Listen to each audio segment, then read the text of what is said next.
La question des trous noirs dans notre galaxie peut revenir souvent, surtout à cause des événements de disparition de bateaux ou d'avions dans ces zones qui restent introuvables, un peu comme s'il n'y avait aucune existence de ces appareils. Il est donc opportun de se pencher sur la question pour découvrir d'où part ce fait, ce qui en est la cause et ce qu'il contient. Et bien dans cette nouvelle vidéo, nous allons parcourir la question et vous en donner une réelle idée. Installez-vous, n'oubliez pas de vous abonner et d'activer les notifications de liker la vidéo. On commence. Avant de réellement commencer, commençons par savoir ce que c'est qu'un trou noir d'abord, afin de mieux vous faciliter la compréhension de la vidéo. Qu'est-ce qu'un trou noir ? Le concept de trou noir trouve son origine à la fin du XVIIIe siècle. Ce concept peut être difficile à cerner, car on pourrait directement penser à un trou dans le sol. Pourtant, ce n'est pas le cas. Il faut comprendre déjà que c'est un concept qui a été évoqué dans le cadre de la gravitation universelle d'Isaac Newton, qui a suscité des questionnements sur l'existence d'objets dont la masse pourrait générer une vitesse de libération supérieure à celle de la lumière. Cependant, ce n'est qu'au début du XXe siècle, avec l'avènement de la relativité générale d'Albert Einstein,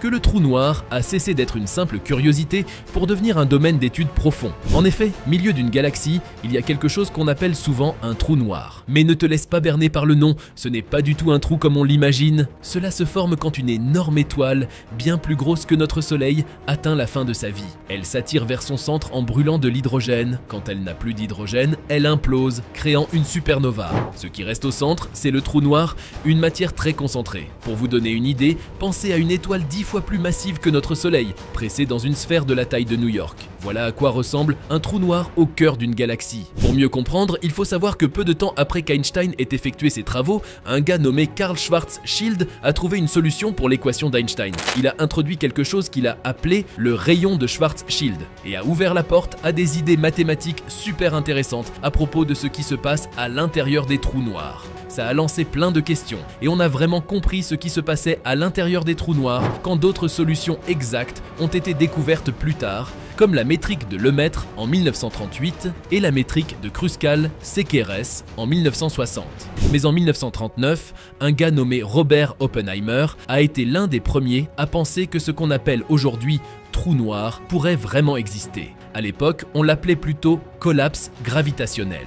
Les idées de base sur les trous noirs ont commencé à être formulées dans les années 1960, juste avant que l'on obtienne des preuves solides de leur existence. En 1971, un satellite appelé Uhuru a observé quelque chose qui contenait un trou noir, la source de rayons X Cygnus X1. C'était super important et a ouvert une nouvelle ère dans notre compréhension de ces mystérieux trous noirs. Une force aspiratrice. La force d'un trou noir est impressionnante. Il attire tout ce qui s'approche un peu trop, que ce soit de la poussière, des roches ou même des étoiles entières. Rien ne peut échapper à sa gravité, pas même la lumière, d'où le nom noir, puisqu'on ne peut pas les voir directement. Comment repère-t-on ces mystérieux objets si on ne peut pas les voir? On les détecte en observant comment ils influent sur ce qui les entoure. Et par exemple, la poussière qui tourne rapidement autour d'eux émet des signaux que les scientifiques peuvent observer. En règle générale, une étoile est au centre des systèmes planétaires avec les planètes qui tournent autour d'elle. Quand l'étoile meurt, les planètes continuent leur balai,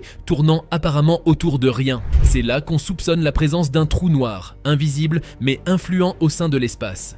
Bien que l'on ne puisse pas voir directement un trou noir, on peut observer ce qui se passe autour de lui, comme le disque d'accrétion et les jets de matière. Cela nous aide à tester et à vérifier ce que nous savons sur les trous noirs. Cependant, à cause de leur petite taille, juste quelques kilomètres, il est vraiment difficile de les observer directement. Par exemple, même si un trou noir de la taille d'une masse solaire est à un parsec de distance, environ 3,26 années-lumière, sa taille apparente serait super petite, équivalente à 0,1 microseconde d'arc. Cependant, les chances sont meilleures pour observer un trou noir supermassif. Sa taille est proportionnelle à sa masse. Le trou noir au centre de notre galaxie pèse probablement entre 3,7 et 4,15 millions de fois la masse du Soleil. Son rayon de Schwarzschild est d'environ 12,7 millions de kilomètres. Bien qu'on ne puisse pas le voir directement à l'œil nu, sa taille apparente est d'environ 40 microsecondes d'arc depuis la Terre, à environ 8,5 kg par sec de distance. Cela devient accessible avec les techniques radio, notamment dans le domaine millimétrique, ce qui offre une chance de mieux étudier ces mystérieux trous noirs. Les trous noirs au cœur de notre Voie lactée.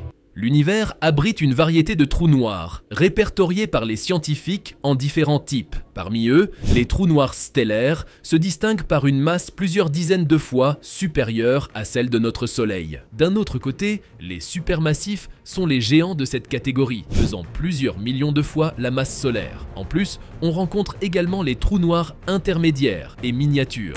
En 1965, on a repéré un objet appelé Cygnus X1, qui est le premier truc dans l'espace qu'on a pensé être un trou noir. C'est en fait un duo où il y aurait un trou noir en rotation et une énorme étoile. On les appelle micro-quasars, quand on a un trou noir dans un duo stellaire avec un disque qui forme des jets. Et ça fait référence à des trucs plus grands qu'ils appellent quasars, en dehors de notre galaxie. Les deux types d'objets fonctionnent de la même manière. Parmi les micro-quasars bien étudiés, il y a GRS 1915 Pulse 105, découvert en 1994, qui a des jets qui vont super vite. Un autre, JRO, JDIL 1655-40, a aussi des jets, mais la distance jusqu'à lui est un peu floue, et les jets pourraient ne pas aller plus vite que la lumière. Il y a aussi un micro-quasar super spécial appelé SS433, où les jets bougent en cercle, et la matière se déplace à des vitesses super rapides, même si c'est juste une fraction de la vitesse de la lumière. Il représente des exemples de trous noirs stellaires. Les trous noirs supermassifs sont eux particulièrement fascinants. Prenez celui situé au centre de notre propre galaxie, nommé Sagittaire A. Son poids colossal atteint 3 millions de fois celui de notre Soleil.